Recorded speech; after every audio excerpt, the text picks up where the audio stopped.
If you answer this riddle, you'll never begin. Final Masters Project at Bath Spa by Lisa Cole. There's a few philosophical theories that underpin this project. The first is that everything is an object. This is from Graham Harman, who says that I'm an object, you're an object, what we think about are objects, the cat's whiskers are objects, the cat sitting on the mantelpiece is an object. And all these objects exist on a flat ontology, so none are better than any others. They also exist under tension, and they also do not reveal all of themselves to us. So Kant called this noumenal, Heidegger called it withheld, Wittgenstein referred to things that are unthinkable and unknowable. And finally, I'm using Spinoza's idea of everything being God or everything being nature. For me, that's everything is data. So everything is a data point. All these objects are data points that I can use in an attempt to make something translated from one sense into another.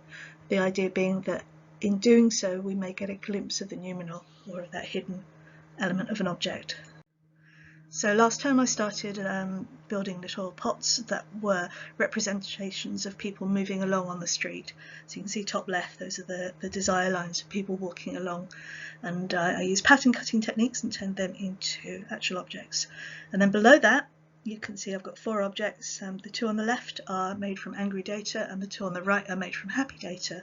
So I've used popular culture here, and the left ones are the stabbing scene in Psycho and the right ones are the dance in Singing in the Rain.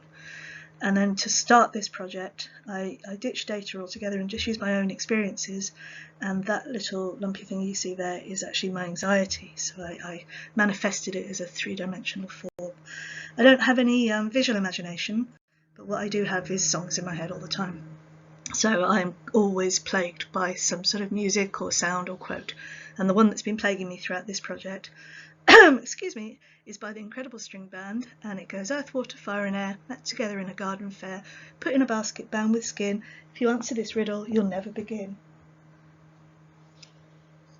I started to wonder if I could use this idea of a personality of a person and make objects that represented that person. So I used earth, water, fire and air, and I mapped it against every other thing I could find that was in 4s. And there were some very useful things. People have been mapping this kind of stuff for centuries. So most important for me was Galen and Hippocrates, and they use this theory of humours, and this is pre-germ theory, the idea being that if your humours are unbalanced then you wouldn't be very well. And this is of course archaic, pre-medicine, but it's still informing things like the MBTI function types that you may find if you go to an interview now. You may have to fill in a questionnaire and they'll end up giving you 4 little letters that are supposed to describe you.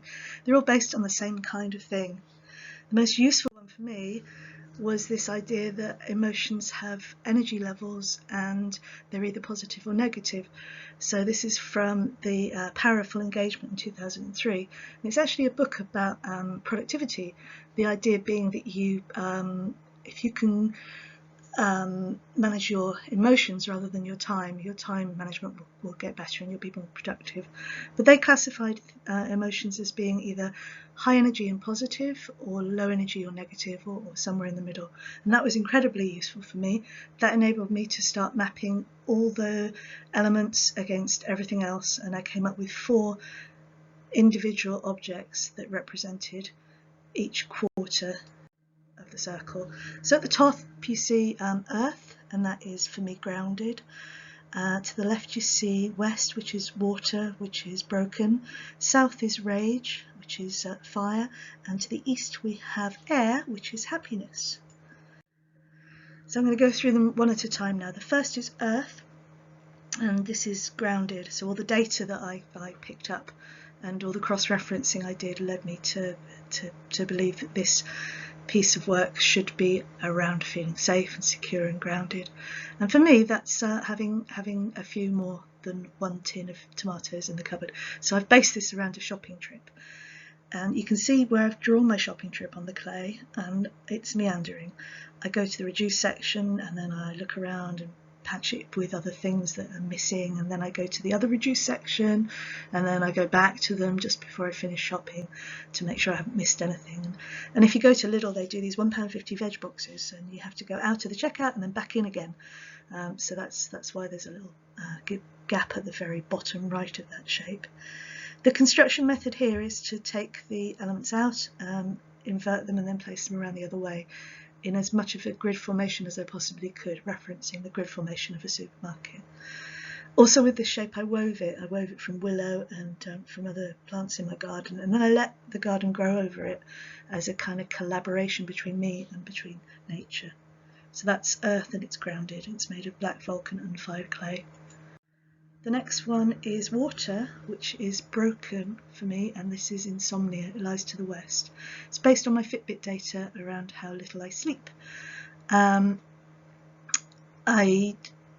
track my data for a week. I put it onto a radar chart, and I simply cut those shapes out of clay. And then where you see a V shape, I darted them together, again using pattern cutting techniques. And then I inverted them and placed them back onto themselves, and did an awful lot of sanding and shaping. You can see the vessel has a hole in the bottom because it's useless, and I'm pretty much useless when I don't sleep properly. Inside the vessel there are fragments of a bowl, and the bowl was made of lists of things that I think of doing at night when I lie awake. So we broke the bowl, and then I took the pieces and sandblasted them down at Ewey to make sea glass, again to reference the water element. South is fire, and again for fire I've used the Psycho stab scene, but I've only used his stabbing. I haven't used Tippi Hedren's beautiful butterfly fluttering hand motions. I've only used those very direct arcing shapes. And for those I took the pieces out when I sliced into the clay with his movements. I took the pieces out and placed them opposite, and then I coated it in slip with lots of yellow ochre and burnished it. And burnishing has a rage-like quality anyway. You kind of rub, you can rub furiously and you get a deeper gleam, so the whole thing glows malevolently. And then finally I've got happiness, which evaded me for some time. I knew that happiness had a lot of circles in it, based on my research with Singing in the Rain, but I was trying to find other data sources for happiness, and it was very difficult. Eventually I ended up with the Snoopy dance, and you can see he starts off tapping his feet, and then his arms go out to the side, and his head goes up, and he's the happiest person in the world. It turned out that arms outstretched motion is reflected in an awful lot of depictions in visual media around happiness. So The Sound of Music grew in Despicable Me. In It's a Wonderful Life, he runs up the stairs to greet his children, and arms outstretched. This led me to Sufi dancers, and as you can see, Sufi dancers have their arms outstretched. They're actually antennae to the heavens. Their white skirts are reminiscent of funeral shrouds, and their headdresses representing tombstones. And what I did here was I span a piece of clay on the potter's wheel, and I inscribed their hands movements, which start across the chest and then go out. I turned the wheel at 1 second for a rotation, which is the pace at which they move, and then I took the pieces out and placed them a third along on the outside and reformed. The reason I use a third was because there is a fictitious force at play here which turns their skirts into these tetrahedra shapes. It's the same force that would happen if you were in the middle of a child's roundabout and you threw a ball out. The ball will travel in a straight line, but there's an optical illusion that it curves, and that's exactly the same thing that is happening in their skirts. So once I'd put all the pieces back together again, I draped it so that it had three sort of corners to it, and that's what made happiness. This is made of a white gritty clay, and I've washed the clay back so that it's kind of like sand. So again, dust in the air, thinking about things floating. So that's it. I've got earth, grounded, water, broken, fire, rage, and air, happiness. And where do I want to go with it? No, earth is calm, it's grounded, it's a calm, positive emotion woven by human in nature. Water is sleepless nights, tasks that never get done, and broken hopes. Fire is a negative, high-energy rage that screams fury and force. and air is the happiest dance of all, an upward movement of spinning joy. So next, where do I want to go with this? I'd like to explore what shapes are in between. So what's happening north, east, south, east, and what emotion is there in between happiness and rage? Do I need to reorder things in order to have the intermediate emotions make sense?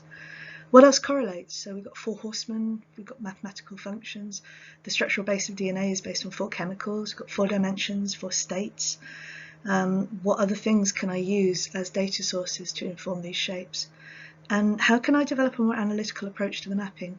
With this project I used a lot of sort of Wiccan theories and mythology, and I was biased more towards that than I was to Galen Hippocrates' theories of humours, purely because it fitted better, which is not a very terribly scientific way of doing things. It would be good to map it properly and look at where true correlations happen. And then ultimately I want to know if it's possible to make a language from solid forms, but I need to know what makes a language and how many words do you need. If there is a minimal language, what are the words like? Are they nouns, verbs, adverbs? I don't know. And could you make a Lego system out of them? Could they be made into building blocks so that you could make more meaning out of these things? And if you're using sensory forms, how is it possible to break the barriers for the public touching those sensory forms? That's it. Thank you.